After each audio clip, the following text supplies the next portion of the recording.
Hello everyone, मैं कैसे हैं आप सभी। तो बच्चों, आज हम बात करने वाले हैं हमारा न्यू टॉपिक एक्सेलरेशन। ये हमारा आज का न्यू टॉपिक है, एक्सेलरेशन है, जिसे बच्चों हम स्मॉल ए से रिप्रेजेंट करते हैं भाई। और ये एक वेक्टर क्वांटिटी होता है। वेक्टर क्वांटिटी होता है तो इसका एक डायरेक्शन भी होगा, और डायरेक्शन को रिप्रेजेंट करने के लिए हमने इस पर एक वेक्टर का साइन लगा दिया है। तो ये ए वेक्टर से हम इसको क्या करते हैं, रिप्रेजेंट करते हैं। देखिए बच्चों, एक्सेलरेशन क्या होता है। पहला आज हम एक्सेलरेशन सीखने वाले हैं, उसके बाद बच्चों हम इसके टाइप्स भी सीखेंगे। टाइप्स में हम साथ ही साथ ग्राफ भी देखेंगे। तो देखिए, आज सबसे पहले हम बात करते हैं बच्चों, एक्सेलरेशन अपने पास क्या होता है। देखिए आप, एक्सेलरेशन का मीन होता है बच्चों वेलोसिटी अपॉन टाइम। यानी आप ही कह सकते हैं change in velocity, change in velocity with respect to time, या टोटल टेकन टाइम। देखो, हमने सबसे पहले क्या पढ़ा था, हमने सबसे पहले पढ़ा था बच्चों डिस्प्लेसमेंट, और डिस्प्लेसमेंट के जस्ट बाद में हमने पढ़ा था वेलोसिटी। वेलोसिटी डिस्प्लेसमेंट का, यानी जो वेलोसिटी होता था बच्चों, वो वेलोसिटी होता था डिस्प्लेसमेंट अपॉन टाइम। अब एक्सेलरेशन क्या हो जाएगा बच्चों, अपने पास वेलोसिटी अपॉन टाइम हो जाएगा। यानी एक्सेलरेशन अपने पास में वेलोसिटी में चेंज के क्या होता है, इक्वल होता है। यानी वेलोसिटी अपॉन टाइम क्या होता है बच्चों, एक्सेलरेशन होता है। यदि हम इसको इस तरीके से लिखें कि देखो, एक्सेलरेशन यदि ए है आपके पास में, वेलोसिटी v है बच्चों, तो इसमें चेंजेस कैसे बताएंगे आप, उसका डिफरेंशिएशन करके।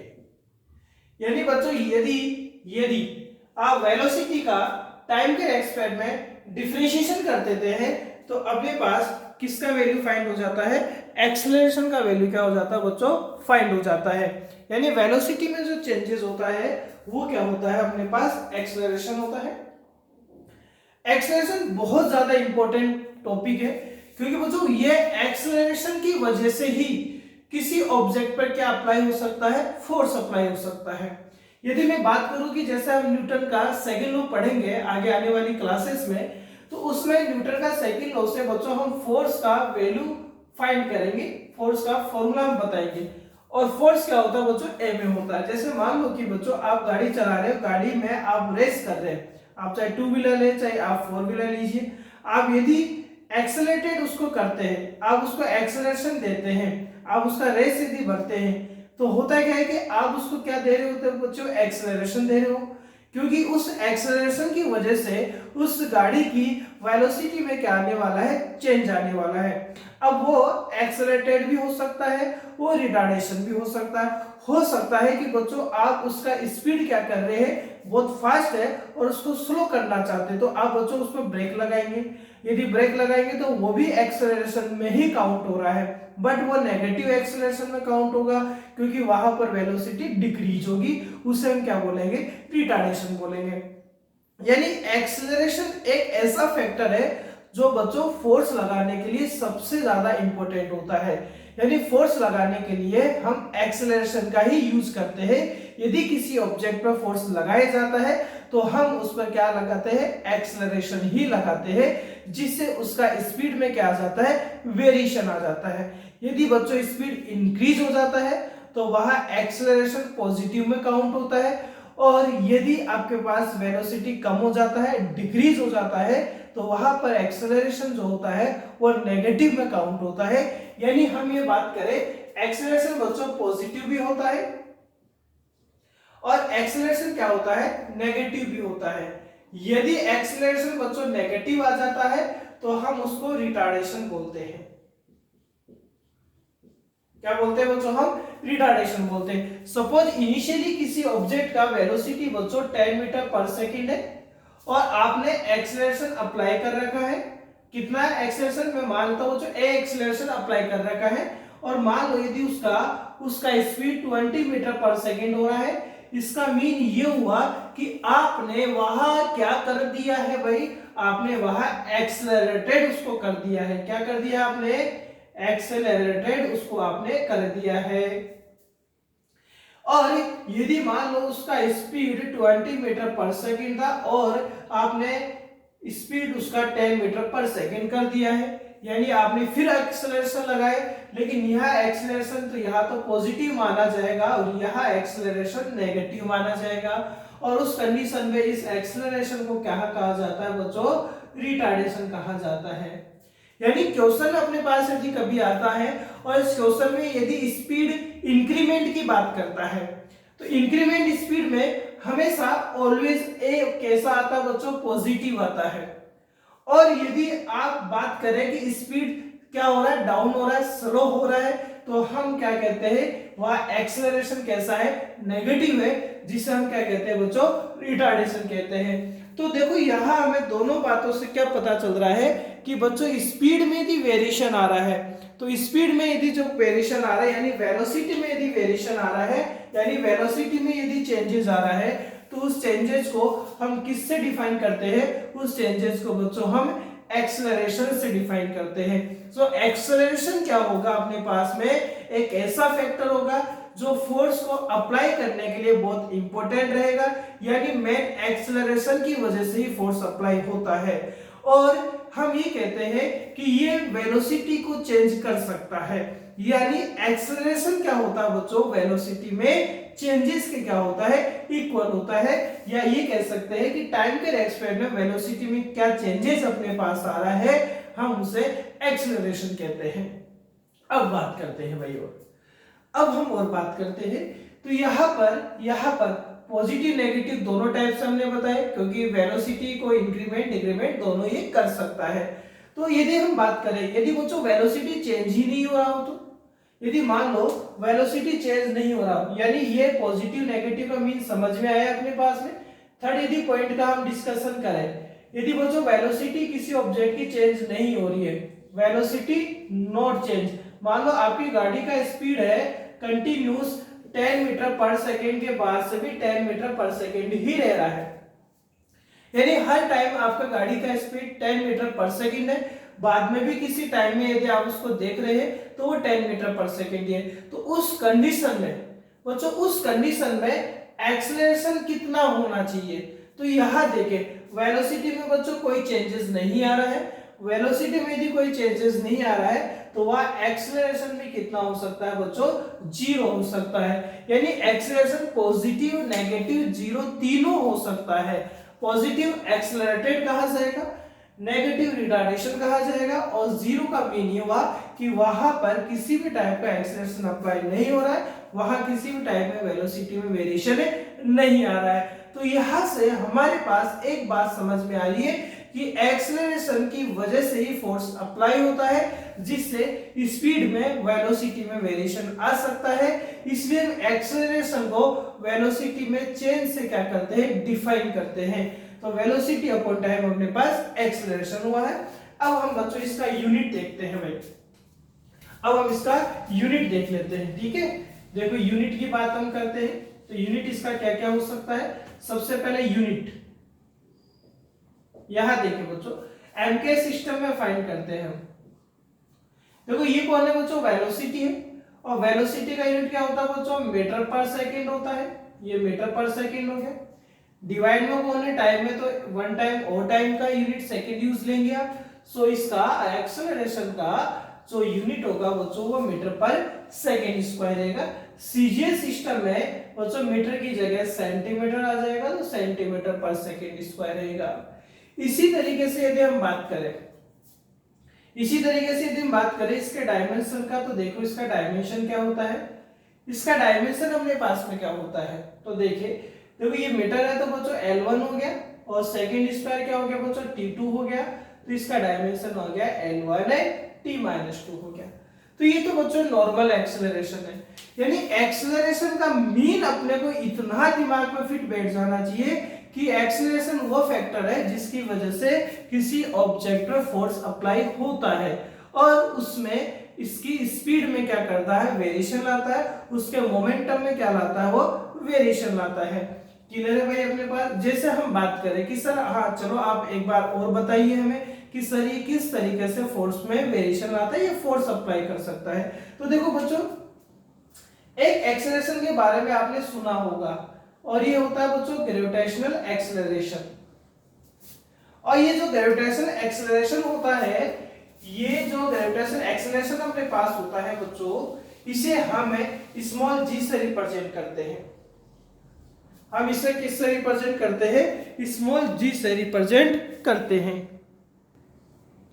तो हम बात कर रहे हैं बच्चों यहाँ कौन से एक्सेलरेशन की? ग्रेविटेशनल एक्सेलरेशन की। क्योंकि मैं आपको इतना प्रूव करना चाहता हूँ, इतना बताना चाह रहा हूँ कि हमें ये पता होना चाहिए कि जो एक्सेलरेशन होता है वो कहीं ना कहीं फोर्स ही लगाता है। ग्रेविटेशनल एक्सेलरेशन जो होता है बच्चों, हम उसको स्मॉल जी से रिप्रेजेंट करते हैं। जैसे मान लो कि बच्चों कोई ऑब्जेक्ट है और हमें ये पता है कि जब ऑब्जेक्ट बैलेंस में है तो बैलेंस में इसलिए हो पाता है क्योंकि हमें ये जो हम बात कर रहे हैं कि हम ऑलवेज हमारा क्या करते रहते हैं, वेट मेजरमेंट करते रहते हैं। तो बच्चों एक्चुअली वेट होता क्या है?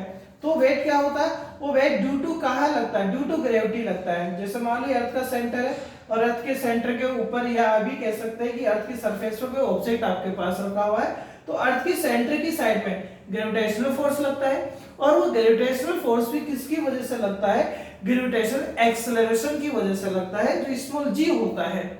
और इस फोर्स का जो वैल्यू होता है बच्चों, जिसको वेट हम बोल रहे हैं, वो कितना होता है? mg होता है। तो देखो एक मास के ऑब्जेक्ट पर जो फोर्स लग रहा है वो किसकी वजह से लग रहा है? g की वजह से लग रहा है। ऐसा ही नॉर्मली जैसे मान लो कि मैं किसी पत्थर को फेंक रहा हूं और मैं उस पत्थर को फेंकने पर एक्सेलरेशन कितना दे रहा हूं? a दे रहा हूं। उस पर उसका मास कितना? f है, तो फोर्स कितना होगा? m में होगा।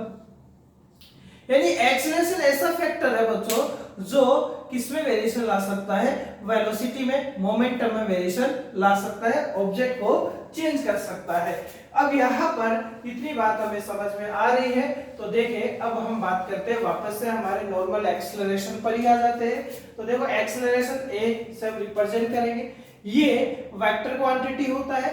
तो ये वेक्टर होता है, तो बच्चों इसको कैसे लिखा जा रहा था? अभी हमने dv/dt लिखा जा रहा था। तो बच्चों जिस डायरेक्शन में वेलोसिटी में चेंज आ रहा है, क्योंकि आपको पता है कि एक्सेलरेशन कैसा क्वांटिटी है? वेक्टर क्वांटिटी है। वेक्टर है तो हमें इसका डायरेक्शन भी भाई पता होना चाहिए। वेलोसिटी का जो डायरेक्शन होगा बच्चों, वो डिस्प्लेसमेंट के अकॉर्डिंग होगा, और एक्सेलरेशन का जो डायरेक्शन होगा वो वेलोसिटी के अकॉर्डिंग होगा। कैसे? जैसे वेलोसिटी में चेंजेस बच्चों एक्स डायरेक्शन में आ रहा है, तो एक्सेलरेशन भी कौन सी डायरेक्शन में फाइंड होगा? आपको एक्स डायरेक्शन में ही फाइंड होगा।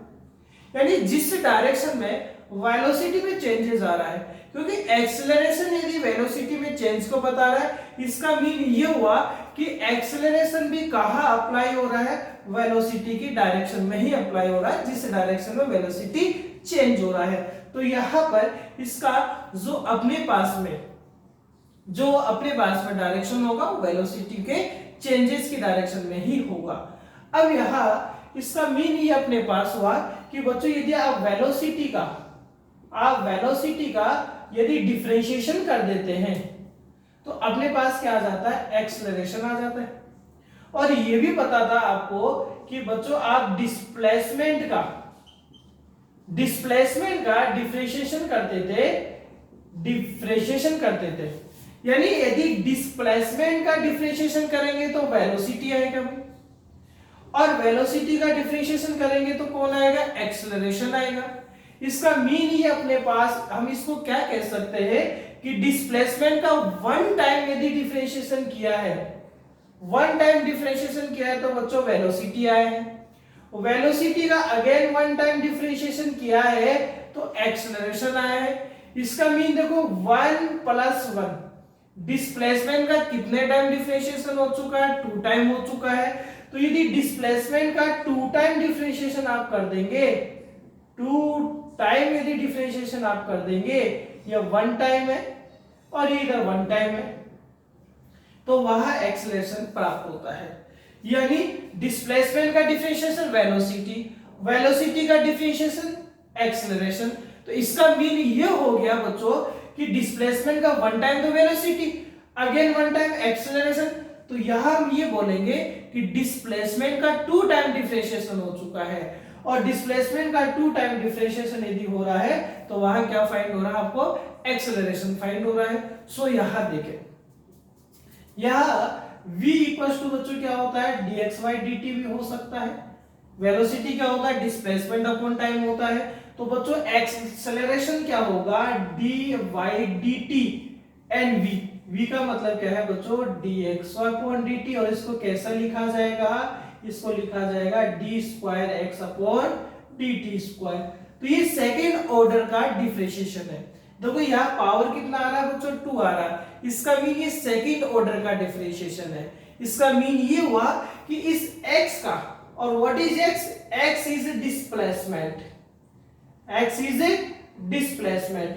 आप डिस्प्लेसमेंट का 2 टाइम डिफरेंशिएशन कर देंगे, x का 2 टाइम डिफरेंशिएशन। देखो यहाँ पावर बच्चों कितना आ रहा है, 1 आ रहा है, इसका मतलब वेलोसिटी का 1 टाइम डिफरेंशिएशन है। यहाँ 2 आ रहा है, इसका मीन यहाँ टाइम के रेस्पेक्ट में 2 टाइम आपको क्या करना है, डिफरेंशिएशन करना है, इसका x का, तो a आ जाएगा। यानी यहाँ x का 2 टाइम डिफरेंशिएशन प्राप्त हो रहा है, इसलिए यहाँ क्या प्राप्त हो रहा है, एक्सेलरेशन प्राप्त हो रहा है।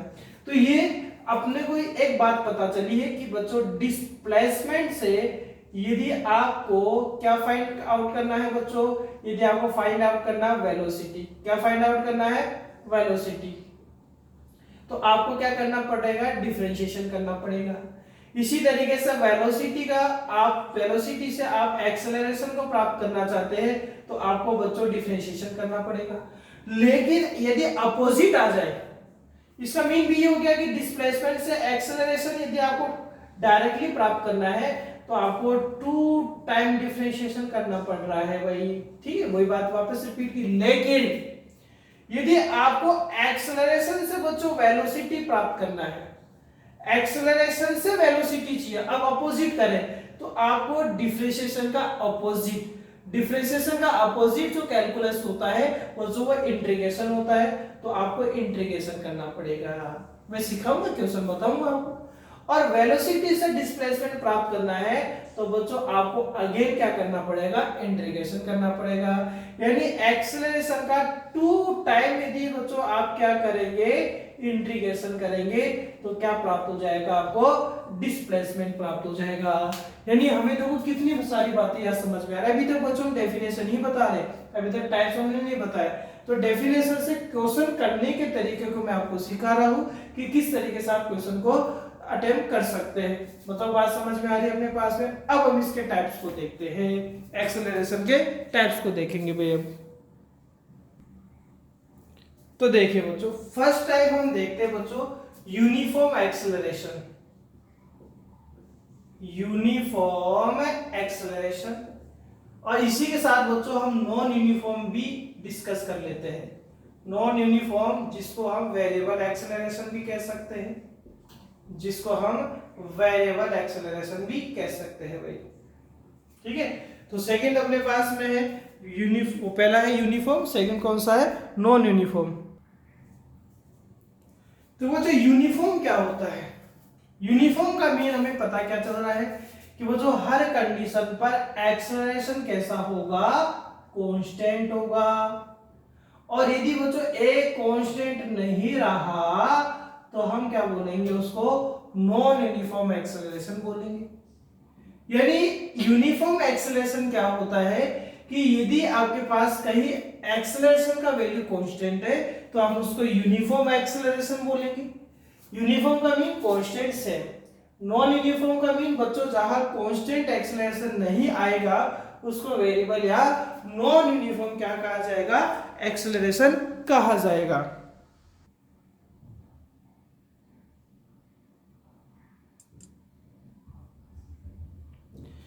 अब मैंने आपको क्या कहा था बच्चों कि हम यूनिफॉर्म नॉन यूनिफॉर्म इसलिए पढ़ते हैं ताकि हम इसके ग्राफ सीख ले।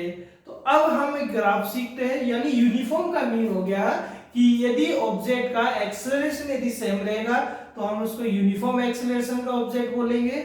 यदि एक्सेलरेशन सेम नहीं रहेगा, वेरिएबल रहेगा, वेरिएशन आता रहेगा तो उसको नॉन यूनिफॉर्म बोलेंगे। अब हम फटाफट से इसके भैया ग्राफ देख लेते हैं भाई। देखिए ग्राफ देखते हैं, देखिए ग्राफ्स।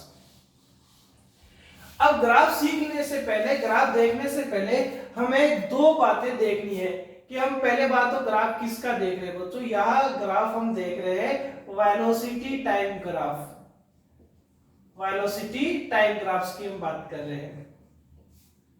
तो देखो वेलोसिटी टाइम ग्राफ्स में पहले हम दो बातें हमें सीखनी पड़ेगी। सबसे पहले तो बच्चों इस ग्राफ के स्लोप को सीखना पड़ेगा आपको, और सेकंड अपने को इस ग्राफ का एरिया भी फाइंड करना आना चाहिए कि इसका एरिया किस क्वांटिटी को बताने वाला है, वो भी हम देखेंगे। तो बच्चों स्लोप का मीन क्या होता है, ये लास्ट क्लास में मैंने डिस्प्लेसमेंट टाइम ग्राफ में एक्सप्लेन भी किया था। आज हम वापस से इसको एक्सप्लेन कर देते हैं। देखिए भाई कैसे, यहां देखिए कि बच्चों जैसे मान लो कि अपने पास में ये एक नॉर्मली ग्राफ आपके पास है, ये नॉर्मली ग्राफ है, और इस ग्राफ में ये तो बच्चों टाइम हो गया एक्स एक्सिस पर, और वाई एक्सिस पर वेलोसिटी या स्पीड हो सकता है। यहाँ एक ऑब्जेक्ट की दो पोजीशन है, एक पोजीशन ए है, एक पोजीशन बच्चों बी है, और भाई हमें पता होना चाहिए कि स्लोप किसको डिफाइन कर रहा है। तो देखें यहाँ एक पॉइंट पर बच्चों मैं मान लेता हूं कि अपने पास में वेलोसिटी कितना है v1 है, और इस b पॉइंट पर, इस b पॉइंट पर वेलोसिटी v2 है, इस पर टाइम कितना है t1 है, और इस पर टाइम कितना है आपके पास t2 है। ठीक है, अब मैं आपसे वेलोसिटी टाइम ग्राफ में क्या पूछना चाह रहा हूं बच्चों, एक्सेलरेशन पूछना चाह रहा हूं। और एक्सेलरेशन क्या होगा, change in velocity total taken time का आप डिवाइड कर देंगे चेंज इन वेलोसिटी में। तो देखो बच्चों वेलोसिटी में चेंजेस क्या आ रहा है, वेलोसिटी में चेंजेस आ क्या रहा है, देखो इनिशियल वेलोसिटी v1 है, फाइनल वेलोसिटी कितना है v2 है। कौन से पॉइंट से कौन से पॉइंट के मिड में वेरिएशन फाइंड करना चाह रहा हूं एक्सेलरेशन के लिए, मैं a से b के मिड में। तो यहाँ एक्सेलरेशन क्या हो जाएगा बच्चों, final velocity minus initial velocity change in velocity upon total time. Total time क्या होगा बच्चों, t2 माइनस t1 होगा। हम दे देते हैं इसको इक्वेशन नंबर फर्स्ट। तो ये एक्सेलरेशन तो बच्चों आप तभी फाइंड कर सकते हैं, ये तभी फाइंड कर सकते हैं, ऐसा मैंने पहले भी सिखाया आपको, ये एक्सेलरेशन तभी फाइंड कर सकते। पहले का मतलब कब, जब डिस्प्लेसमेंट टाइम ग्राफ बताया है भाई तब हमने ऐसा ही किया है। अब देखिए, अब ये एक्सेलरेशन ये तो तब फाइंड कर सकते हैं ना इस फॉर्मूले से, जब बच्चों v1 v2 आपको क्या हो दिया हुआ हो, t2 t1 गिवन हो, और ये यदि गिवन नहीं रहे तब आपसे यदि वेलोसिटी और टाइम ग्राफ देने के बाद एक्सेलरेशन पूछे तो बच्चों फिर आपको ये इस तरीके से एक एंगल देगा आपको। मान लो कि बच्चों ये एंगल कोई थीटा है आपके पास, तो ये एंगल भी कितना रहेगा, थीटा रहेगा, क्योंकि ये देखो ये पैरेलल लाइन है, क्रॉस लाइन कट करेगी, तो ये एंगल्स जो बनेंगे, ये एंगल्स क्या बनेंगे, इक्वल बनेंगे। तो ये एंगल बन रहा है, इस एंगल का फ्रंट, क्योंकि ट्रायंगल बन चुका है, इस एंगल का जो फ्रंट होगा बच्चों वो परपेंडिकुलर होगा, इसका अपोजिट साइड, ये 90 के सामने वाला साइड हाइपोटेनस होगा, ये बेस होगा। हम ये देख रहे हैं आप एक्सेलरेशन फाइंड करने के लिए इस ट्रायंगल में किसमें डिवाइड किए हो, तो आप वेलोसिटी का मतलब परपेंडिकुलर का आप बेस में डिवाइड किए हो, और यदि आपको परपेंडिकुलर और बेस का डिवाइड यदि फाइंड करना हो है थीटा की हेल्प से, तो आप इसमें क्या फाइंड करेंगे बच्चों, आप tan थीटा फाइंड करेंगे, क्योंकि tan थीटा क्या होता है, परपेंडिकुलर अपॉन बेस होता है। सो यहाँ tan थीटा क्या हो जाएगा, यहाँ tan थीटा हो जाएगा BC का मीन वही v2 माइनस v1, और ये t2 माइनस t1। जो आप इसको फाइंड कर दिए तो इक्वेशन फर्स्ट और सेकंड को आप कंपेयर करेंगे तो बच्चों a इक्वल्स टू क्या आ रहा है, tan थीटा इक्वल्स टू क्या आ रहा है, v2 minus v1 upon t2 minus t1। क्यों, क्योंकि दोनों का वैल्यू क्या आ रहा है आपके पास, इक्विवेलेंट आ रहा है, दोनों का वैल्यू इक्वल आ रहा है। इसका मीन ही अपने पास क्या हुआ, क्योंकि tan थीटा का मीन क्या होता है बच्चों, स्लोप होता है, जिसको m से भी लिखा जाता है। यानी यदि, क्योंकि मैंने बताया है कि पोजीशन टाइम ग्राफ यदि होता है, कौन सा ग्राफ होता है बच्चों, पोजीशन टाइम ग्राफ होता है, तो उस ग्राफ का स्लोप, उस ग्राफ के स्लोप का मतलब पोजीशन अपॉन टाइम, यानी स्लोप फाइंड यदि आप करते हैं तो ये इस वाले पोर्शन में इस वाले पोर्शन का क्या हो जाएगा, डिवाइड हो जाएगा। यदि आप एंगल कहां से लेते हैं, एंगल कहां से लेते हैं, एक्स एक्सिस से बनाते हैं। देखो एंगल एक्स एक्सिस से, एंगल एक्स एक्सिस से, तो एक्स एक्सिस वाले पोर्शन का आप डिवाइड कर देते हैं किस वाले में, वाई एक्सिस वाले में। तो वाई एक्सिस में कौन है, वेलोसिटी, तो वेलोसिटी में टाइम का डिवाइड किया तो स्लोप आ रहा है, और वो स्लोप यहाँ किसको डिफाइन कर रहा है, एक्सेलरेशन को डिफाइन कर रहा है। एज इट इज जहां पर भी आप ग्राफ बनाते थे, एक्स और टी का ग्राफ जो हमने बनवाया था उसमें जब थीटा आ जाता था तो एक्स और टी का क्या आता था, डिवाइड होता था। यानी हम ही कह सकते हैं कि वेलोसिटी टाइम ग्राफ का जो स्लोप होता है, वेलोसिटी टाइम ग्राफ का जो स्लोप होता है टेन थीटा, वो किसको डिफाइन करता है, एक्सेलरेशन को डिफाइन करता है। उसका वैल्यू किसके इक्वल होता है, एक्सेलरेशन के इक्वल होता है। यानी हम यहाँ वेलोसिटी टाइम ग्राफ क्यों पढ़ेंगे बच्चों, हम इसलिए पढ़ेंगे ताकि हम ये बता सके कि वहां पर एक्सेलरेशन अपने पास में यूनिफॉर्मली है, नॉन यूनिफॉर्मली है, इंक्रीज हो रहा है, डिक्रीज हो रहा है, या जीरो है आपके पास है, एक्सेलरेटेड मोशन है, रिटार्डेशन मोशन है। तो ये सारी बातें हम किससे, वेलोसिटी टाइम ग्राफ के स्लोप से फाइंड करने वाले हैं। यानी वेलोसिटी टाइम ग्राफ का स्लोप किसको डिफाइन करता है, अपने पास में एक्सेलरेशन को डिफाइन करता है। लेकिन बच्चों ये तो एरिया है, तो ये सपोज बच्चों ये वेलोसिटी है। अब देखो सेकंड ग्राफ देखो, अब मैं इसका एरिया का ग्राफ बना रहा हूं। किसके एरिया का ग्राफ बना रहे हैं बच्चों, वेलोसिटी टाइम ग्राफ का एरिया हम फाइंड कर रहे हैं। तो एरिया किसको बताता, मैं एक बार जैसे मान लो कि बच्चों ये आपके पास में इस तरीके से कोई पर्टिकुलर एरिया आपको दे दिया हमने, ये फर्स्ट दे दिया, ये सेकंड दे दिया, ये थर्ड दे दिया, ठीक है। और ये कुछ अमाउंट आपको दे दिया वेलोसिटी का, कुछ भी अमाउंट दे दिया, मान लो v1 दे दिया, ये अमाउंट बच्चों मैंने v2 दे दिया, ये टाइमिंग बच्चों t1 दे दिया, ये टाइमिंग t2 दे दिया, ये टाइमिंग t3 दे दिया। तो वेलोसिटी टाइम ग्राफ का जो एरिया होता है, mean area of VT graph, तो जो एरिया ऑफ जो वीटी ग्राफ होता है वो या तो डिस्टेंस को फाइंड करके बताता है या डिस्प्लेसमेंट को फाइंड करके बताता है। यानी वेलोसिटी टाइम ग्राफ का स्लोप तो किसको डिफाइन करता है, एक्सेलरेशन को डिफाइन करता है। बट वेलोसिटी टाइम ग्राफ का जो एरिया होता है, क्योंकि बच्चों एरिया का मतलब, जैसे स्लोप का मतलब क्या हो गया, y axis divided by x axis, but area का मतलब होता है y axis into x axis. और y एक्सिस को यदि आप x एक्सिस से प्रोडक्ट करेंगे तो वेलोसिटी इंटू टाइम या स्पीड इंटू जो टाइम आएगा वो डिस्टेंस या डिस्प्लेसमेंट के ही इक्वल आएगा। बिकॉज वेलोसिटी या स्पीड क्या होता है, डिस्टेंस या डिस्प्लेसमेंट अपॉन टाइम होता है। तो डिस्टेंस और यानी आपको पता है क्या, मैं बता रहा हूं वापस, वेलोसिटी या स्पीड का मीन क्या होता है, डिस्टेंस या डिस्प्लेसमेंट अपॉन टाइम होता है। तो डिस्टेंस या डिस्प्लेसमेंट का मीन क्या होगा, वेलोसिटी इनटू टाइम या स्पीड इनटू टाइम होगा। तो यही तो मैं आपको बता रहा हूं क्या, कि एरिया ऑफ वीटी ग्राफ। तो यदि आपको एरिया किसी भी ग्राफ का फाइंड करना है तो उसका एरिया का मीन हो गया कि y एक्सिस और x एक्सिस पर जो भी फिजिकल क्वांटिटी है उन दोनों का क्या हो रहा है, प्रोडक्ट हो रहा है। उन दोनों का प्रोडक्ट आप कर देंगे तो वहां पर एरिया क्या हो जाएगा बच्चों, फाइंड हो जाएगा। तो यह एरिया फाइंड करते हैं वीटी ग्राफ का। तो देखो तीन पोर्शन यहां बन रहे हैं। फर्स्ट पोर्शन का area of first portion, area of first plus second plus third. अब एरिया तो बच्चों हम फाइंड कर सकते हैं, जैसे मान लो ये रेक्टेंगल है, सॉरी ये ट्रायंगल है, तो हाफ बेस इनटू हाइट से कर सकते हैं। तो ऐसी शेप आपको दिख जाएगी जिसका इजीली में आप एरिया अपने फॉर्मूले से फाइंड कर लेंगे।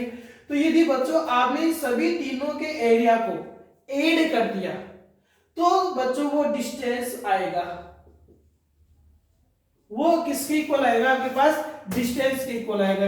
यानी यदि तीनों के एरियाज को यदि आप फाइंड कर देते हैं, फर्स्ट का एरिया, सेकंड का एरिया, थर्ड का एरिया, तो तीनों का टोटल एरिया किसको डिफाइन करेगा बच्चों, यहाँ डिस्टेंस को डिफाइन करेगा। बट यदि देखो यहाँ एरिया, ये तो फर्स्ट है डिस्टेंस, अब डिस्प्लेसमेंट कैसे फाइंड होगा। देखो बच्चों ये वाला जो फर्स्ट वाला जो पार्ट है, जो फर्स्ट वाला पार्ट है वो कंप्लीट किस में है, पॉजिटिव में है, कंप्लीट पॉजिटिव में, तो इसका एरिया क्या हो जाएगा, प्लस पॉजिटिव में लेंगे। लेकिन आप सेकंड वाला पोर्शन देखें, सेकंड वाला पोर्शन कहाँ है बच्चों, नेगेटिव में है, तो सेकंड वाले के एरिया को आपको क्या करना पड़ेगा, माइनस करना पड़ेगा। इसी तरीके से बच्चों ये थर्ड वाला जो है वो अगेन पॉजिटिव में है, तो आप प्लस में लेंगे। ऐसा करने पर आपको डिस्प्लेसमेंट प्राप्त होगा, आपको डिस्टेंस प्राप्त नहीं होगा बच्चों, आपको क्या प्राप्त होगा, डिस्प्लेसमेंट प्राप्त होगा। यानी आप सभी एरिया को ऐड कर देंगे तो डिस्टेंस आ जाएगा। जो प्लस वाला एरिया है उसको प्लस में रहने दीजिए, जो माइनस वाला एरिया उसको माइनस में रहने दीजिए, फिर आप यदि इनका सम करेंगे तो वो किसको डिफाइन करेगा, डिस्प्लेसमेंट को डिफाइन करेगा। यानी हमने यहां से बच्चों दो बातें सीख ली है। क्या क्या बातें हमने सीखी है, पहली बात हमने नॉर्मल सा आपको कॉन्सेप्ट दिमाग में क्या दिया है कि स्लोप का मतलब क्या होगा, इस वाले पोर्शन में इस वाले पोर्शन का डिवाइड कर दीजिए, लेकिन कंडीशन ये है कि जो एंगल बन रहा है वो एक्स एक्सिस के साथ बनना चाहिए। मान लो वो एंगल वाई के साथ बन रहा है तो इस वाले पोर्शन में इस वाले पोर्शन का डिवाइडेशन होगा। अब फिर दूसरे की बात किया एरिया। एरिया का मतलब होता है कि बच्चों दोनों एक्सिस पर जो भी फिजिकल क्वांटिटी आ रही है उनका प्रोडक्ट हो जाता है। तो इसलिए वेलोसिटी टाइम ग्राफ का स्लोप तो एक्सेलरेशन को बता रहा है, क्योंकि वेलोसिटी और टाइम का डिवाइड करना है स्लोप के अंदर तो वह एक्सेलरेशन आएगा।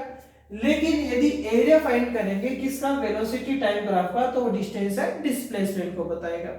अब बच्चों में इसी एरिया के लिए अब एक्सेलरेशन टाइम ग्राफ बनाता हूं कि सपोज बच्चों ये ग्राफ एक्सेलरेशन हो, ये अपने पास क्या आ जाए, एक्सेलरेशन आ जाए, क्या आ जाए बच्चों अपने पास, एक्सेलरेशन आ जाए, और ये आपके पास क्या आ जाए, टाइम आ जाए। ग्राफ इस तरीके से थोड़ा सा चेंज कर देता हूं मैं, नॉर्मल सा बना देते हैं भाई, ये इस तरीके से आ जाए आपके पास में, ये T1 ये T2। अब ये एक्सेलरेशन का ग्राफ है, मतलब ये एक्सेलरेशन टाइम ग्राफ है आपके पास में। पहले वेलोसिटी टाइम ग्राफ था बच्चों, देखिए क्या इस तरीके से आ रहा आपके पास में, पॉजिटिव में आएगा तो एरिया पॉजिटिव में ऐड हो जाएगा, नेगेटिव में आएगा तो बच्चों एरिया नेगेटिव में ऐड हो जाएगा। अब ये दो ही शेप मैंने बनाई, फर्स्ट और सेकंड। थर्ड आप बनाना चाहे तो ये लो, चलो थर्ड भी बना देते, ये थर्ड वाला भी बना दिया जो नेगेटिव के अंदर है। यदि बच्चों अब आपको एरिया फाइंड करना हो किसका, एक्सेलरेशन टाइम ग्राफ का, तो मैंने कॉन्सेप्ट आपको क्या बताया कि एरिया का मीन होता है कि एक्स एक्सिस और वाई एक्सिस में जो क्वांटिटी है वो मल्टीप्लाई हो जाती है। तो यहाँ एक्सेलरेशन इनटू टाइम जो आएगा, एक्सेलरेशन इनटू जो टाइम आएगा बच्चों वो किसको डिफाइन करेगा, वेलोसिटी को डिफाइन करेगा। बिकॉज एक्सेलरेशन क्या होता है, वेलोसिटी अपॉन टाइम होता है, तो वेलोसिटी भी क्या आ जाएगा, एक्सेलरेशन इनटू टाइम आ जाएगा। यानी जिस प्रकार से वेलोसिटी टाइम ग्राफ का एरिया किसको डिफाइन करा था, डिस्टेंस और डिस्प्लेसमेंट को करा था, वैसे ही एक्सेलरेशन टाइम ग्राफ का जो एरिया होगा बच्चों वो किसको डिफाइन करेगा, वेलोसिटी को डिफाइन करेगा। यदि आपने तीनों का एरिया को ऐड कर दिया, ये फर्स्ट का एरिया है बच्चों, सेकंड का एरिया है और थर्ड का माइनस में, तो बच्चों आप माइनस में लेंगे। ये टोटल एरिया यदि आप फाइंड कर देंगे, एरिया ऑफ फर्स्ट सेकंड और थर्ड, तो आपको वैल्यू रिजल्ट किसका प्राप्त हो जाता है, वेलोसिटी का प्राप्त हो जाता है। यानी वेलोसिटी टाइम ग्राफ यदि आप लेते हैं तो उसका एरिया तो किसको बताएगा, डिस्टेंस और डिस्प्लेसमेंट को, बट एक्सेलरेशन टाइम ग्राफ का एरिया किसको डिफाइन करता है, वेलोसिटी को डिफाइन करता है। अब हम बच्चों वेलोसिटी टाइम ग्राफ को डिटेल से पढ़ते हैं। बात क्लियर है, तीन बात समझाई हमने, एक स्लोप और दो के एरिया को हमने समझाया है, वेलोसिटी टाइम ग्राफ का एरिया और एक्सेलरेशन टाइम ग्राफ का एरिया। अब हम बच्चों वेलोसिटी टाइम ग्राफ्स को डिटेल से पढ़ते हैं।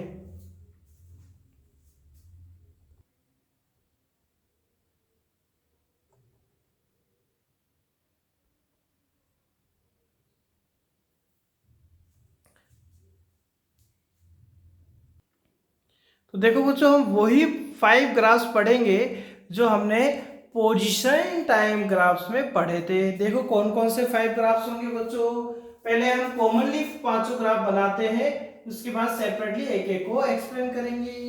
देखो ये क्या है बच्चों, टाइम है, और इन 5 ग्राफ के बेसिस से आप बच्चों कई ग्राफ बना सकते हैं। ये क्या है, वेलोसिटी है, ये वेलोसिटी है भाई, अब फर्स्ट ग्राफ देखें बच्चों, ये वाला देखो, ये वाला बनाया था हमने फर्स्ट ग्राफ, ये ग्राफ नंबर फर्स्ट है।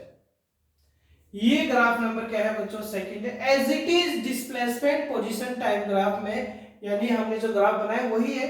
ये ग्राफ नंबर थर्ड है। इसी तरीके से बच्चों ये ग्राफ नंबर फोर्थ है और ये ग्राफ नंबर क्या है, फिफ्थ है। ये टोटल 5 ग्राफ्स अपने पास है। अब इन 5 ग्राफ्स को बच्चों हम सेपरेटली एक एक करके पढ़ रहे हैं यहाँ पर। अब ग्राफ नंबर फर्स्ट की यदि हम बात करें, समझ में आ गया फर्स्ट ग्राफ कैसे हुई, फर्स्ट, सेकंड, थर्ड, फोर्थ और फिफ्थ कैसे बिल्कुल डिक्रीज होता हुआ ऐसे, यानी कह सकते हैं first graph, second graph, third graph, fourth graph, fifth graph. इन ग्राफ के बेसिस पर आप काफी सारे ग्राफिकल क्वेश्चंस कर सकते हैं और हम करवाएंगे भी आपको। देखिए यहाँ फर्स्ट ग्राफ की बात कर लेते हैं बच्चों। ग्राफ नंबर फर्स्ट की बात करते हैं। यहाँ देखिए ये इस तरीके से ग्राफ है, ये वेलोसिटी है, ये टाइम है। अच्छा क्या क्या डिस्कस करना है, यह डिस्कस करना है कि बच्चों यह एक्सेलरेशन आ रहा है या नहीं आ रहा है। यदि एक्सेलरेशन आ रहा है तो वो यूनिफॉर्म है या नॉन यूनिफॉर्म है। और यदि यदि यानी क्या क्या डिस्कशन करना, मैं इस साइड में लिखता हूं कि सबसे पहले तो ये देखना है कि एक्सेलरेशन जीरो है या नॉट जीरो है, एक्सेलरेशन जीरो है या नॉट जीरो, फर्स्ट तो ये देखना। यदि जीरो हो गया तो बात वही खत्म हो गई। लेकिन यदि बच्चों नॉन जीरो है तो दूसरी बात स्टार्ट होगी कि यूनिफॉर्म है और नॉन यूनिफॉर्म है। अब यूनिफॉर्म नॉन यूनिफॉर्म है ये देखना कि पॉजिटिव है, नेगेटिव है, इंक्रीज हो रहा है या, क्योंकि नॉन यूनिफॉर्म, यूनिफॉर्म में तो फिक्स रहेगा लेकिन वो पॉजिटिव नेगेटिव हो सकता है। बट नॉन यूनिफॉर्म में ये भी देखना पड़ेगा क्या कि वो इंक्रीज हो रहा है या डिक्रीज हो रहा है, नेगेटिव के साथ या पॉजिटिव के साथ। तो हाँ चलो देखते हैं, देखेंगे तो अच्छे से समझ में आ भी जाएगा। देखिए यहाँ देखे बच्चों, टाइम जैसे मान लो कि यहाँ है कोई टाइम 1 है, यहाँ टाइम 2 है, यहाँ टाइम 3 है, और हम देख रहे हैं कि इस फर्स्ट टाइम पर ये वेलोसिटी है, सेकंड टाइम पर ये वेलोसिटी है, थर्ड टाइम पर ये वेलोसिटी है। इस वेलोसिटी का वैल्यू बच्चों v1 v2 v3 ले लेता हूं, और हम ये देख रहे हैं कि v का वैल्यू बच्चों वही है जो v1 का है, v का वैल्यू वही है जो v2 का है, v का वैल्यू बच्चों वही है जो v3 का है। यानी हम क्या देख पा रहे हैं, v1 v2 v3 तीनों ही क्या है, इक्वल दिखाई दे रहे, नहीं दे रहे। अरे टाइम इंक्रीज हो रहा बट वेलोसिटी में कोई वेरिएशन नहीं आ रहा। इसका मीन या वेलोसिटी बच्चों कैसा है, कांस्टेंट है। और वेलोसिटी यदि कांस्टेंट है इसका मीन वेलोसिटी में चेंजेस आ ही नहीं रहा, और वेलोसिटी में चेंजेस आएगा तभी तो एक्सेलरेशन आएगा। यहाँ एक्सेलरेशन नहीं आएगा, एक्सेलरेशन कितना पाया गया या जीरो पाया गया। तो एक्सेलरेशन जीरो पाया गया तो आगे की सारी बातें खत्म कर दी हमने, हमें आगे कुछ भी फाइंड नहीं करना है यहाँ इस एक्सेलरेशन के अकॉर्डिंग, स्लोप के अकॉर्डिंग। तो यानी वेलोसिटी टाइम ग्राफ में यदि टाइम के पैरेलल लाइन आ रही है, देखो टाइम के पैरेलल आ रही है, यानी टाइम में वेरिएशन आ रहा बट वेलोसिटी में वेरिएशन नहीं आ रहा है, तो हम ये बोलेंगे कि यहाँ पर वेलोसिटी कांस्टेंट है। वेलोसिटी कांस्टेंट है तो बच्चों यहाँ एक्सेलरेशन कितना रहेगा आपके पास, जीरो रहेगा। ठीक है, अब फटाफट से हम ग्राफ नंबर सेकंड की बात करते हैं। तो चलो इसमें बना देते हैं बच्चों, ग्राफ नंबर सेकंड में हम इसी में बना देते हैं। तो बच्चों यहाँ पहले तो ये नोटिस किया जाए कि यहाँ पर आपके पास में एक्सेलरेशन आ रहा या नहीं आ रहा। तो देखिए ये फर्स्ट, मान लो बच्चों फर्स्ट टाइम पर वेलोसिटी v1 है, सेकंड टाइम पर वेलोसिटी क्या है, सेकंड टाइम पर वेलोसिटी क्या है बच्चों, v2 है, और इस थर्ड टाइम पर वेलोसिटी आपके पास क्या है, v3 है। तो हम क्या देख पा रहे हैं, हमें देख पा रहे हैं कि हर टाइम पर, फर्स्ट टाइम पर वेलोसिटी v1 है, सेकंड टाइम पर v2 है, ये v है तो इधर लिख देते हैं, थर्ड टाइम पर वेलोसिटी क्या है, v3 है। यानी हर टाइम के बाद में वेलोसिटी में क्या आ रहा है, वेरिएशन आ रहा है, और कंटिन्यूसली हम ये देख रहे हैं कि वेलोसिटी इंक्रीज भी हो रही है। इसका मीन अपने पास क्या हुआ कि यह एक्सेलरेशन जीरो नहीं हो सकता। क्यों नहीं हो सकता, बिकॉज यहाँ पर हर पॉइंट पर वेलोसिटी में वेरिएशन आ रहा है, और वेलोसिटी में वेरिएशन तभी आ सकता है बच्चों जब वहां एक्सेलरेशन अप्लाई किया जा रहा है, फोर्स अप्लाई किया जा रहा है। सो हम यह बोलेंगे कि यह एक्सेलरेशन पहले बात तो जीरो नहीं होगा। ये पॉइंट नंबर फर्स्ट हो गया, एक्सेलरेशन जीरो नहीं होगा। लेकिन एक्सेलरेशन होगा कैसे? यूनिफॉर्म होगा। मैंने कहा सेकंड बात कि जीरो नहीं है, तो ये देखे कि यूनिफॉर्म होगा या नॉन यूनिफॉर्म होगा। और यूनिफॉर्म और नॉन यूनिफॉर्म फाइंड करने के लिए मैंने एक मेथड आपको सिखाया है कि आप क्या करें, यहां से स्लोप फाइंड करें, यहां से स्लोप आप फाइंड करें। स्लोप फाइंड किया तो बच्चों ये मान लो θ1 है, जैसे ये थीटा है तो ये भी ये θ1 मान लेते, ये θ2 मान लेते और ये θ3 मान लेते एंगल। अब स्लोप आप फाइंड कर चुके हैं तो देखो v2 माइनस v1 और ये टाइम 2 माइनस 1 हो सकता है।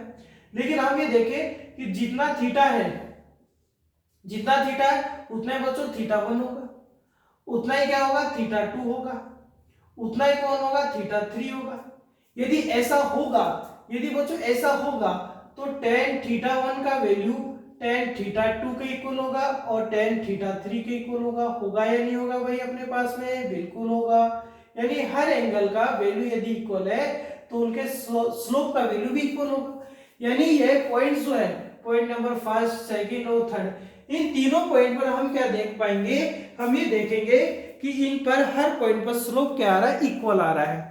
यदि इन तीनों पॉइंट पर यदि बच्चों स्लोप इक्वल आ रहा है तो हमारे पास क्या डिसाइड हुआ, हमारे पास ये डिसाइड हुआ कि स्लोप का मीन किसका स्लोप है, वेलोसिटी टाइम ग्राफ। अभी मैंने बताया एक्सेलरेशन को डिफाइन करेगा तो a1 यानी फर्स्ट पॉइंट पर एक्सेलरेशन, a2 सेकंड पॉइंट पर एक्सेलरेशन और a3 थर्ड पॉइंट पर एक्सेलरेशन क्या रहेगा बच्चों, इक्वल रहेगा। यानी इस कंडीशन में कैसा एक्सेलरेशन होगा बच्चों, तो यूनिफॉर्म एक्सेलरेशन होगा। अब यूनिफॉर्म तो हुआ, लेकिन मैंने क्या कहा, अब ये देखें कि पॉजिटिव है या नेगेटिव है। क्योंकि यूनिफॉर्म है इसका मतलब ना इंक्रीज हो रहा है ना डिक्रीज हो रहा है, बिल्कुल सेम बना रह रहा है। लेकिन ये पॉजिटिव है या नेगेटिव है तो देखते हैं। तो यहां हम देख पा रहे हैं, इसी से देख लो चलो, थीटा हो चाहे देखो ये जितने भी एंगल्स है कौन कौन से, थीटा, θ1, θ2, θ3, मैं एक एंगल पर्टिकुलर ले लेता हूं क्योंकि है तो इक्वल ही ना। और आप ही देख रहे होंगे कि ये एंगल लेस देन बच्चों 90 डिग्री है। ये सारे एंगल लेस देन 90 डिग्री ही ऑलवेज आपके पास रहेंगे क्योंकि टोटल एंगल बच्चों ये 90 होता है। तो इधर तो जा नहीं रहा हम इधर ही आ रहे हैं, इसका मतलब ये always angle less than 90 degree रहेगा। और लेस देन 90 डिग्री में बच्चों tan जो आता है, tan का जो वैल्यू आता है वो कैसा आता है, पॉजिटिव आता है। यदि ये पॉजिटिव आएगा तो एक्सेलरेशन भी यहां कैसा आएगा, पॉजिटिव आएगा। एक्सेलरेशन भी कैसा आएगा, पॉजिटिव आएगा। तो यहां पर एक्सेलरेशन कैसा आएगा, पॉजिटिव आएगा। फाइंड करके भी देख सकते हैं। देखो वेलोसिटी का वैल्यू यहां कैसा है, वेलोसिटी का वैल्यू पॉजिटिव में, टाइम ऑलवेज पॉजिटिव में होता है। तो पॉजिटिव पॉजिटिव का डिवाइड करेंगे तो एक्सेलरेशन भी कैसा आएगा, पॉजिटिव आएगा। क्लियर है बच्चों? ये ग्राफ नंबर क्या है अपने पास, सेकंड है। अब हम ग्राफ नंबर थर्ड, ये ग्राफ नंबर थर्ड, यानी देखो ये फर्स्ट ग्राफ तो क्या कह रहा है, यह एक्सेलरेशन कितना है, 0 है। सेकंड ग्राफ आप ये वाला सेकंड ग्राफ आपसे क्या कह रहा है कि यूनिफॉर्म है और ए यहां एक्सेलरेशन कैसा है, पॉजिटिव है। क्लियर है? अब ये बच्चों थर्ड वाला ग्राफ हम बनाते हैं, ठीक है? तो थर्ड वाला ग्राफ बना देता हूं मैं भी एक बार। तो देखिए बच्चों ग्राफ नंबर थर्ड की बात करते हैं, ये वाला ग्राफ नंबर थर्ड है, ठीक है? अब सबसे पहले ये देखिए कि ये एक्सेलरेशन या जीरो तो नहीं आ रहा है ना। तो देखिए बच्चों मान लो कि ये टाइम नंबर 1 है, ये टाइम नंबर 2 है, ये टाइम नंबर 3 मान लेते हैं। इस टाइम नंबर फर्स्ट पर बच्चों हम ये देखेंगे वेलोसिटी ये आएगी नहीं आएगी, मैं मान लेता हूं बच्चों ये वेलोसिटी v1 है। ये टाइम नंबर 2 पर यदि आप वेलोसिटी देखेंगे तो बच्चों ये वेलोसिटी आपके पास कितनी आ गई, v2 आ गई, ठीक है? इसी तरीके से टाइम नंबर 3 पर यहां ले लेते, टाइम नंबर 3 ले लेते, ये टाइम नंबर 3 पर वेलोसिटी क्या आ रही, 3 आ रही। पहले बात तो आप देखें कंटिन्यूअसली वेलोसिटी क्या हो रही है, डिक्रीज हो रही है। क्योंकि जैसे जैसे टाइम इंक्रीज हो रहा है वैसे वैसे वेलोसिटी क्या हो रही है, डिक्रीज हो रही है। वेलोसिटी डिक्रीज हो रही है तो एक्सेलरेशन कैसे होगा वो भी हम यहाँ देखते हैं। तो दो बातें तो यार समझ में अपने पास नॉर्मली आ रहा है कि एक्सेलरेशन पहले बात तो 0 नहीं है और वेलोसिटी कंटिन्यूअसली टाइम, देखो फर्स्ट टाइम पर ज्यादा थी, सेकंड टाइम इंक्रीज किया कम हो गई, थर्ड टाइम में और कम हो गई। यानी टाइम जैसे जैसे इंक्रीज हो रहा है वेलोसिटी डिक्रीज हो रही है। इसका मीन यहाँ एक्सेलरेशन तो अप्लाई हो रहा है, तो यह एक्सेलरेशन 0 नहीं है। ये एक्सेलेरेशन जीरो नहीं, लेकिन ये देखना है कि वो यूनिफॉर्मली है या नॉन यूनिफॉर्मली है। तो आप क्या करेंगे यहाँ पर, क्योंकि ये एंगल मान लो बच्चों थीटा है, तो बच्चों ये स्लोप बनाना है, तो ये एंगल मैं मानता हूँ थीटा 3 है। ये यहां से स्लोप बनाएंगे तो ये एंगल थीटा 2 मान लेते हैं, ये एंगल कितना मान लेते हैं, थीटा 3 मान लेते हैं। और ये भी देखेंगे कि यहाँ पता चल रहा है, क्या पता चल रहा है कि theta equals to theta 1 equals to theta 2 equals to theta 3, ये सभी एंगल्स इक्वल होंगे। और यदि ये सभी एंगल्स इक्वल होंगे तो इनके जो स्लोप आप फाइंड करेंगे tan theta 1 tan theta 2 tan theta 3, ये भी बच्चों क्या होंगे, इक्वल होंगे। ये इक्वल होंगे और ये देखे कि ये इक्वल होंगे तो ये tan थीटा 1 का मतलब क्या हो गया, tan थीटा 1 का मतलब हो गया इस वाले पॉइंट पर क्या है, ये सॉरी थीटा 3 कर दिया, थीटा 3 थीटा 2 ये 1 कर दिया, ठीक है। इसका मतलब हो गया ये कहाँ एक्सेलरेशन हो गया, फर्स्ट पॉइंट पर एक्सेलरेशन हो गया, ये सेकंड पॉइंट पर एक्सेलरेशन हो गया, ये थर्ड पॉइंट पर एक्सेलरेशन हो गया। तो अभी भी आप देख रहे होंगे कि ये जैसे ये यूनिफॉर्मली एक्सेलरेशन आ रहा था, वैसे ही ये थर्ड वाला भी आपके पास क्या आ रहा है, यूनिफॉर्म एक्सेलरेशन आ रहा है। लेकिन यहाँ पॉजिटिव आ रहा है, नेगेटिव आ रहा है, एक्सेलरेशन को हम डिसाइड करेंगे। तो यहाँ एक्सेलरेशन कैसा आ रहा है भाई अपने पास में, यहाँ एक्सेलरेशन अपने पास इक्वल आ रहा है, यानी आप ही क्या कह सकते हैं, ये यूनिफॉर्म एक्सेलरेशन है। यहाँ इक्वेशन था, देखो पहले वाले ग्राफ में क्या था बच्चों, टाइम पर एक्सपेक्ट है वेलोसिटी इंक्रीज हो रहा था तो एक्सेलरेशन पॉजिटिव आ रहा था। यहाँ टाइम पर एक्सपेक्ट है वेलोसिटी डिक्रीज हो रहा है तो एक्सेलरेशन क्या माना जाएगा, उसके अपोजिट डायरेक्शन में माना जाएगा। और अपोजिट डायरेक्शन में जैसे मान लो गाड़ी आप चला रहे हैं, आपने ब्रेक लगाया तो गाड़ी का स्पीड धीरे धीरे कम होगा। गाड़ी का स्पीड जैसे मान लो कि हम बात करें कि ये कार है और कार इस साइड में मूव कर रही है बच्चों v वेलोसिटी से, और ये वेलोसिटी कंटिन्यूअसली डिक्रीज हो रही है आपके ब्रेक लगाने के कारण, तो एक्सेलरेशन इसके अपोजिट डायरेक्शन में माना जाएगा। और एक्सेलरेशन अपोजिट डायरेक्शन में माना जाएगा तो बच्चों वहां एक्सेलरेशन कैसा आएगा, नेगेटिव आएगा। और नेगेटिव एक्सेलरेशन को हम क्या कहते हैं, रिटार्डेशन भी कहते हैं। अब इस नेगेटिव एक्सेलरेशन को हम दूसरे मेथड से यहां भी सीख सकते हैं कि देखो यार थीटा 1 थीटा 2 थीटा 3 जो भी आ रहा है, यानी जो थीटा आ रहा है वो 180 और 90 के मिड में रहने वाला है। 90 से तो ज्यादा रहेगा लेकिन 180 से कम रहेगा। और इस कंडीशन में tan कैसा होता है बच्चों, नेगेटिव वैल्यू रखता है। यदि tan नेगेटिव रखेगा, ये नेगेटिव ये नेगेटिव ये नेगेटिव, तो ये सारे एक्सेलरेशन भी कैसे आएंगे, नेगेटिव आएंगे। और नेगेटिव एक्सेलरेशन वापस देखो हमने मैथमेटिकली प्रूव कर दिया। तो यहाँ हम प्रैक्टिकली दिमाग थोड़ा सा सोचे भी कि वेलोसिटी डिक्रीज हो रहा है, यानी वेलोसिटी धीरे धीरे कम हो रहा है, स्पीड कार का कम हो रहा है, ऑब्जेक्ट का कम हो रहा है। इसका मीन वो एक्सेलरेशन जो लगाया गया है, उस एक्सेलरेशन के द्वारा जो फोर्स लगाया गया है उसके मोशन के जस्ट अपोजिट डायरेक्शन में लगाया गया है। जैसे मोशन इस साइड हो रहा है तो यदि वो मोशन धीरे धीरे कम हो रहा है तो वो एक्सेलरेशन जो आप अप्लाई कर रहे हैं इसके जस्ट अपोजिट, यानी इस साइड में, मेरी साइड में क्या हो रहा है, अप्लाई हो रहा है। इसका मीन मोशन के अपोजिट डायरेक्शन में यदि एक्सेलरेशन आ रहा है तो वो नेगेटिव आएगा, क्योंकि उसकी वजह से उसका मोशन अपोज होता है, धीरे धीरे वो स्लो हो जाता है और हो सकता है वो स्टॉप भी हो जाए। तो ये यहाँ इस नेगेटिव एक्सेलरेशन को क्या कहेंगे, रिटार्डेशन कहेंगे। और उस नेगेटिव एक्सेलरेशन की वजह से जो बच्चों फोर्स अप्लाई होता है हम उसको रिटार्डेशन फोर्स भी कहते हैं। अब हम बात करते हैं ग्राफ नंबर 4 की। तो यानी यहां समझ में आ गया, यहाँ एक्सेलरेशन कैसा आ रहा है, नेगेटिव आ रहा है, इसको हम यहाँ रिटार्डेशन बोल रहे हैं भाई, ये रिटार्डेशन है। अब हम ग्राफ नंबर 4 डिस्कस करते हैं। तो बच्चों देखिए ग्राफ नंबर 4, ये वाला ग्राफ नंबर 4 है।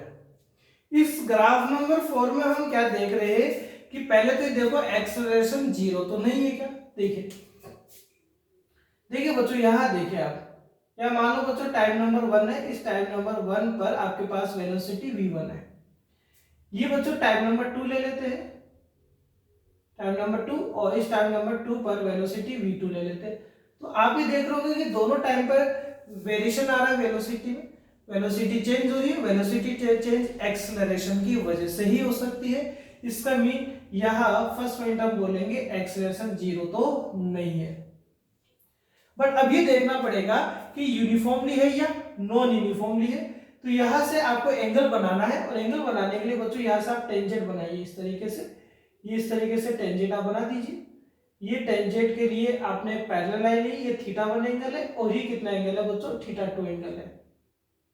आपने पॉइंट नंबर 1 पर, पॉइंट नंबर 2 पर टेंजेंट बना दी है, और हमें ये दिख रहा है कि बच्चों ये दोनों एंगल अब इक्वल नहीं आ रहे, यानी अब ये दिख रहा है कि θ1 और θ2 इक्वल नहीं आ रहा है। और ये मान लो थीटा है, तो ये थीटा भी इक्वल नहीं है, लेकिन ये थीटा 90 से लेस देन तो है, तो ये θ1 θ2 इक्वल भी नहीं है। और यदि आपको स्लोप फाइंड कर लिया, क्योंकि स्लोप यदि आप फाइंड करेंगे तो वो एक्सेलरेशन आएगा। जैसे मान लो आपने फर्स्ट पॉइंट पर स्लोप फाइंड किया, तो फर्स्ट पॉइंट पर टाइम के रेस्पेक्ट में जो वेलोसिटी में चेंजेस आएगा उसका क्या एक्सेलरेशन होगा, वो स्लोप से फाइंड हो जाएगा। तो यहाँ tan θ1 tan θ2 इक्वल नहीं है, तो यहाँ दोनों पॉइंट पर एक्सेलरेशन भी बच्चों इक्वल नहीं होगा, इक्वल नहीं होगा, तो ये बच्चों क्या होगा, नॉन यूनिफॉर्म एक्सेलरेशन होगा। अब बच्चों नॉन यूनिफॉर्म है, तो ये भी डिसाइड कर लेना है कि इंक्रीज हो रहा है या डिक्रीज हो रहा है, क्योंकि वहां यूनिफॉर्म में तो ये डिसाइड होना ही नहीं था, क्योंकि वहां तो सेम चलता है। तो यहाँ पर इंक्रीज होगा डिक्रीज होगा, उसको हम देख लेते हैं। देखिए कैसे, यहाँ देखिए बच्चों θ1 और θ2 में रिलेशन आप देखिए, तो हमें दिख रहा है कि θ1 छोटा है, θ2 बड़ा है, तो θ2 का एंगल यहाँ ज्यादा है। θ1 से यदि आप स्लोप फाइंड करें तो tan θ1 फाइंड करेंगे, तो tan θ1 भी लेस देन होगा किसके कंपैरिजन में, θ2 के कंपैरिजन में, तो tan θ2 आपके पास ज्यादा हो गया। तो θ1 कम है तो tan θ1 कम है, θ2 ज्यादा है तो tan θ2 ज्यादा है। tan θ1 पर कौन से पॉइंट का एक्सेलरेशन आएगा, फर्स्ट पॉइंट का आएगा, a1 ले लेते। इस पॉइंट पर यानी tan θ2 की वजह से सेकंड पॉइंट पर क्या आएगा, एक्सेलरेशन आएगा, तो यहाँ a2 ग्रेटर देन है, यानी यहाँ हम देख रहे हैं कि यहाँ जो एक्सेलरेशन आ रहा है वो बच्चों क्या हो रहा है, आपके पास इंक्रीज हो रहा है, या कम है या ज्यादा, आगे और ज्यादा आता जाएगा। वाई, अच्छा ऐसा क्यों हो रहा है, नॉर्मली हम समझ भी सकते हैं इसको। देखो बच्चों वेलोसिटी इंक्रीज हो रही है नहीं हो रही, और वेलोसिटी भी नॉन यूनिफॉर्मली यदि इंक्रीज हो रही है तो यहाँ एक्सेलरेशन भी क्या होगा, इंक्रीज ही होगा, तो यहाँ एक्सेलरेशन क्या होगा, इंक्रीज होगा। अब ये भी देखना है कि पॉजिटिव है नेगेटिव, तो आप ये देख रहे होंगे कि ये जितने भी एंगल्स है, ये एंगल्स जो आपके पास आ रहे हैं वो लेस देन 90 डिग्री है, और लेस देन 90 डिग्री में जो भी tan आएगा वो कैसा आएगा बच्चों, पॉजिटिव आएगा, तो एक्सेलरेशन यहाँ कैसा आएगा, पॉजिटिव आएगा। और एक्सेलरेशन इंक्रीज हो रहा है वो भी पॉजिटिव में इंक्रीज हो रहा है, तो बच्चों इसके एक स्पेशल नाम से भी जानते हैं, हम इसको एक्सेलरेटेड मोशन भी कहते हैं। यानी आपने इस समय गाड़ी की स्पीड 30 40 50 60 70, गाड़ी की स्पीड में कंटिन्यूस वेरिएशन आ रहा है, क्योंकि आप एक्सेलरेशन कभी कम कर रहे हो, कभी ज्यादा कर रहे हो, कभी कम कर रहे हो, कभी ज्यादा, लेकिन ये तो केवल ज्यादा वाली पोजीशन है, ये केवल ज्यादा वाली पोजीशन है। कंटिन्यू स्पीड आपका इंक्रीज हो रहा है, वो भी यूनिफॉर्मली नहीं हो रहा, टाइम के रेस्पेक्ट में यूनिफॉर्मली नहीं है, कैसा है, नॉन यूनिफॉर्मली है, तो एक्सेलरेशन भी नॉन यूनिफॉर्मली होगा, और कैसा होगा, पॉजिटिव होगा। इसको एक्सेलरेटेड मोशन भी कहा जाएगा, यानी इस मोशन की वजह से आपका स्पीड क्या हो रहा है, बढ़ रहा है भाई, आपका एक्सेलरेशन क्या हो रहा है, बढ़ रहा है, फोर्स आपका मोशन की डायरेक्शन में ज्यादा अप्लाई हो रहा है। तो ये कौन सा हो गया बच्चों आपके पास में, ये नॉन यूनिफॉर्मली हो गया, और इसमें एक्सेलरेशन कैसा होगा, पॉजिटिव होगा और इंक्रीज होगा। ठीक है, देखो 3 पॉइंट्स लिख दिए हमने। अब ये लास्ट वाला भी आप देख लीजिए भाई, लास्ट वाला भी देख लीजिए। तो लास्ट वाला क्या है, मैंने क्या कहा बच्चों, हम ये बेसिक ग्राफ है, इनसे बहुत सारे ग्राफ्स हम और पढ़ सकते हैं और डिस्कस कर सकते हैं। तो ये बच्चों ग्राफ नंबर 5 है आपके पास में, वही वेलोसिटी और टाइम के मिड में ग्राफ है।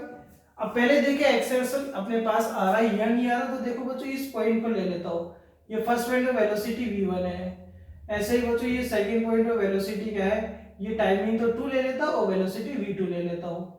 तो ये पॉइंट नंबर फर्स्ट है, ये सेकंड है। देखो वेलोसिटी में वेरिएशन आ रहा है, और वेलोसिटी वेरिएशन केवल और केवल किसकी वजह से आ सकता है बच्चों, एक्सेलरेशन की वजह से। तो ये यहाँ एक्सेलरेशन 0 नहीं है। सेकंड देखें आप, अब यहाँ 0 नहीं है, तो ये देखें यूनिफॉर्म है या नॉन यूनिफॉर्म है। तो देखो बच्चों आपको यहाँ टेंजेंट बनानी पड़ेगी, ये यहाँ से पैरेलल लाइन बनाएंगे और यहाँ से आप टेंजेंट बना दीजिए, ये फर्स्ट टेंजेंट, ये सेकंड टेंजेंट, ये एंगल बच्चों θ1 है, ये एंगल क्या है, θ2 है। तो ये हम देख रहे होंगे कि θ1 और θ2 एक दूसरे के इक्वल नहीं रहेगा, डिक्रीज हो रहा है, थीटा 1 बड़ा दिख रहा है, थीटा 2 छोटा, और छोटे एंगल बनते जाएंगे। इसका मीन हो गया कि tan थीटा 1 और tan थीटा 2 भी बच्चों इक्वल नहीं होंगे, तो दोनों पॉइंट्स पर एक्सेलरेशन भी इक्वल नहीं आएगा, तो ये क्या होगा, नॉन यूनिफॉर्म एक्सेलरेशन होगा। ठीक है, अब यदि नॉन यूनिफॉर्म है तो ये डिसाइड कर लेना कि इंक्रीज हो रहा है डिक्रीज हो रहा है। तो हमें पता चला थीटा 1 यहाँ ज्यादा है किससे, थीटा 2 से, ये ज्यादा है ये कम है। इसका मीन tan थीटा 1 बच्चों ज्यादा होगा tan थीटा 2 से। भाई अब तो स्पीड से देख सकते हैं इसको, तो एक्सेलरेशन फर्स्ट पॉइंट पर ज्यादा होगा किससे, सेकंड पॉइंट पर, यानी यहाँ एक्सेलरेशन बच्चों क्या हो रहा है, डिक्रीज हो रहा है। एक्सेलरेशन क्या हो रहा है, डिक्रीज हो रहा है, और एक्सेलरेशन डिक्रीज हो रहा है तो आप क्या कह सकते हैं कि यहाँ पर एक्सेलरेशन डिक्रीज हो रहा है तो मोशन कैसा, रिटार्डेशन मोशन है, यानी यहाँ कैसा मोशन होगा बच्चों, रिटार्डेशन मोशन होगा। तो ये आपके पास टोटल 5 ग्राफ्स थे, तो इन 5 ग्राफ्स को आप इजीली में देख सकते हैं। अब बच्चों मैं इन्हीं के साथ में, इन्हीं ग्राफ्स के साथ में एक्सेलरेशन टाइम ग्राफ भी बता देता हूं। तो एक्सेलरेशन टाइम ग्राफ देखते हैं, इनको साफ कर देता हूं मैं बोर्ड पर से।